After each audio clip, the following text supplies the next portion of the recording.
Mga S-Friend, sa episode na ito, magbibisita iglesia tayo dito sa Parish of St. Ildefonso of Seville ng Malasiki, Pangasinan.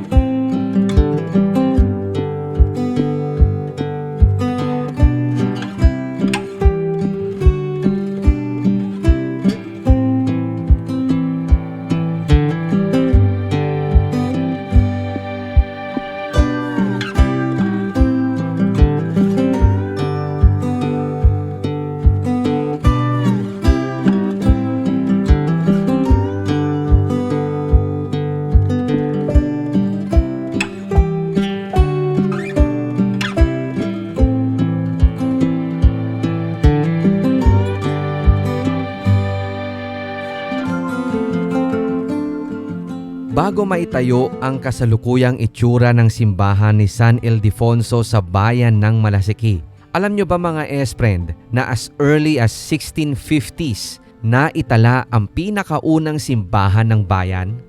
Kung sasaliksikin sa mga available data online, tila walang makapagsasabi sa pinaka-eksaktong taon kung kailan unang itinayo ang simbahan ng bayan. Ayon sa The Coffee Table Book na pinamagatang Pananicia Heritage and Legacy, 1655 umano nang maitatag ang simbahan, habang 1665 naman ang nakasaad sa Facebook page ng parokya. Subalit kung pagbabasehan ang mga nakaukit sa 2005 marble marker sa harapan ng mismong simbahan, sinasabing yari sa light materials ang pinakaunang istruktura at itinatag bilang isang parish noong 1677. Taong 1746 nang simula ng konstruksyon ng mas matibay na simbahan at ito ay sa pangunguna ni Father Luis Delfin. Subalit ang istruktura ay sinunog noong 1763 sa kasagsagan ng Palaris Revolt o mas kilala bilang Pangasinan Revolution. Matatandaan na isa sa mga pinakamahalagang historical event hindi lamang sa lalawigan kundi maging sa buong bansa ang naganap na Palaris Revolt.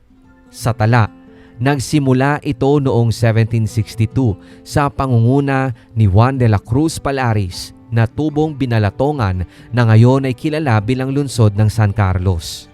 Ang naturang rebelyon ay nag-ugat sa protesta kontra pagpapataw ng hindi makatarungang buwis, maging ang forced labor ng walang kaukulang bayad sa mga lokal ng Binalatongan. Makaraan nito, isang kumbento ang ipinagawa noong 1770 habang 1773 nang simula ng konstruksyon ng panibagong simbahan. Nakumpleto naman ito noong taong 1780.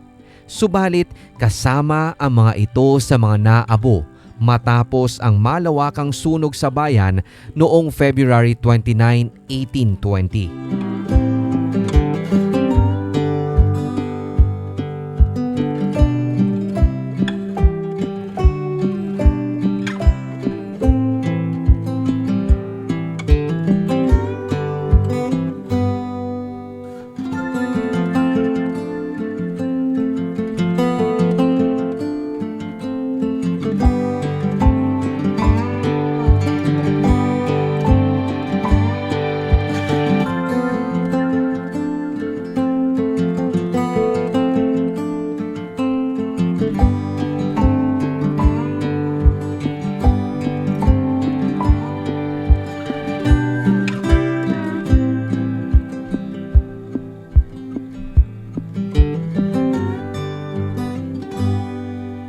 Taong 1823 nang i-reconstruct ang simbahan.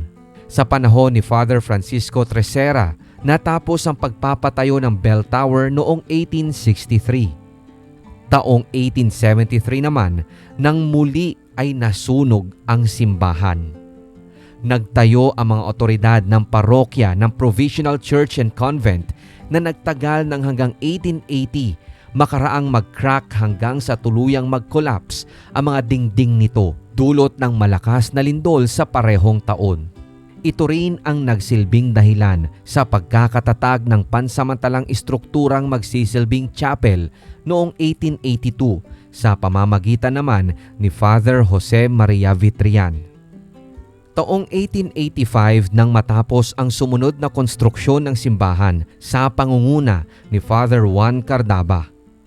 Tulad din ng mga naunang sinapit, isa ito sa matinding napinsala sa isa na namang tumamang malakas na lindol noong March 16, 1892. Nirestore ito noong 1897 sa panahon ni Father Salvador Milian hanggang sa tuluyang i-convert bilang Catholic school ang katabing kumbento noong July 2, 1972 sa basbas ni Monsignor Mariano Madriaga. Ang pinsalang tinamo ng simbahan noong July 16, 1990 earthquake ang nagbunsod sa desisyong i-demolish ang kabuuan ng simbahan sa pangunguna ni Father Abraham R. Esquig. Sinimula noong May 1993 ang konstruksyon ng kasalukuyang simbahan hanggang sa makompleto ito at binasbasan noong September 28, 2002. Sa marker, nakaukit rin ang pagpapasalamat sa mga natanggap na donasyon ng parokya mula sa Sambayanang Katoliko ng Malasiki maging sa mga chief architects na nagplano hanggang sa pagpapatayo ng bagong simbahan. Sina Architects Angel B. Abad, Roman Macaraeg at Alvin Torrio. Kamakailan rin ay inilunsad ng parokya ang proyektong Bricks for a Cause na kung saan ang halagang malilikom mula sa halagang 50 pesos kada tao ay magiging isang napakalaking donasyon upang magamit sa pagpapalagay ng bricks sa buong fasad ng simbahan bilang bahagi ng Revive the Spirit at nang maibalik muli ang orihinal na itsura ng lumang simbahan.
Kung sakaling magbibisita iglesia ka sa Pangasinan, isama mo na sa listahan ang St. Ildefonso of Seville Parish.